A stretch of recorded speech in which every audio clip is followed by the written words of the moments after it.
Good afternoon, everyone. I'm Dr. Angelo Gomez in Argosy University, and I have the opportunity to share with you today a topic that is really important for carrying out research. And the topic of today's topic is standards of rigor. Regardless of the methodology or the approach that you decide to use for your study, certain aspects of the study need to be considered in order to ensure the quality and the viability of your study. While the names or the concepts that I'm going to discuss may vary from author to author, these summary of criteria will allow you to carry out study that will be accepted and likely succeed in your defense for those who are carrying out a qualitative research as part of their dissertation. So without any further ado, let's start with these items. One of the things that a lot of beginner researchers tend to overlook or bypass is the concept of positionality.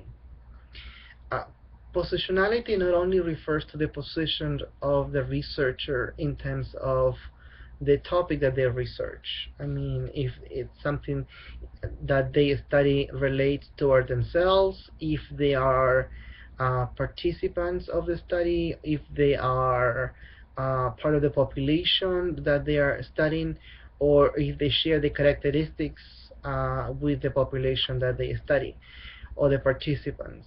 Positionality also has to do with the opinion that the researcher has about the phenomenon that they're going to study.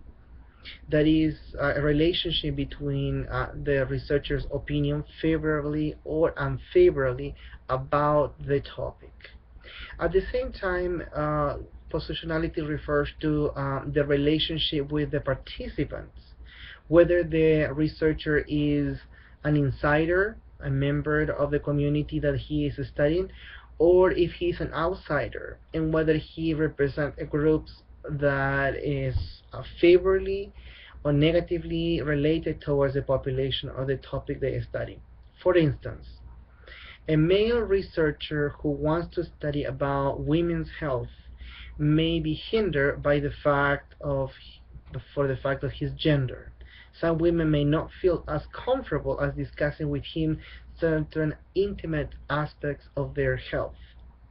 A person who belongs to a different racial group from the participants may not have the same connectivity, and the participants may not feel that they can actually relate towards the researcher or disclose to the researcher in the same way that they would do it with someone of the same gender, the same race, the same community group.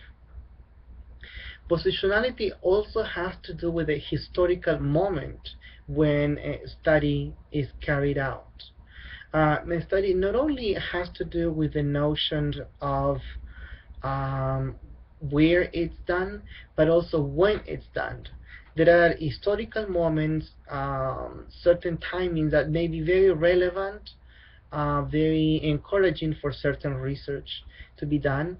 And at certain times, the same research topic or the same population that we want to study may be reticent, afraid, compelled not to be involved in the study. For instance, a researcher who wants to go to a community that is going through war or a traumatic experience might not be the best moment for the participants to disclose and reflect about their experience, and they be very reactive towards any kind of comment or the relieving of their experience through the narration of what they have gone through. Another aspect of positionality refers to the notion of how close physically the researcher is from the participants. Doing research through via internet, for instance, may not have the same closeness that it is to have a conversation face to face next to the person. Having an interpreter in the middle to facilitate communication might hinder some of participants.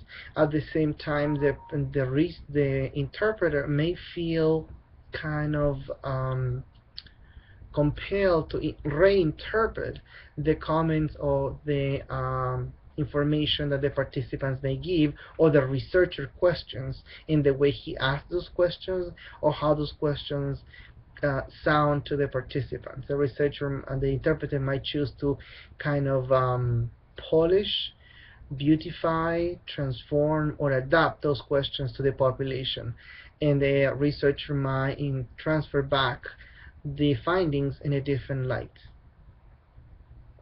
Positionality has much to do with, and I'm going to take a break here, to the four existentials, fundamental existentials. And that referred to something that I read in Van Manen.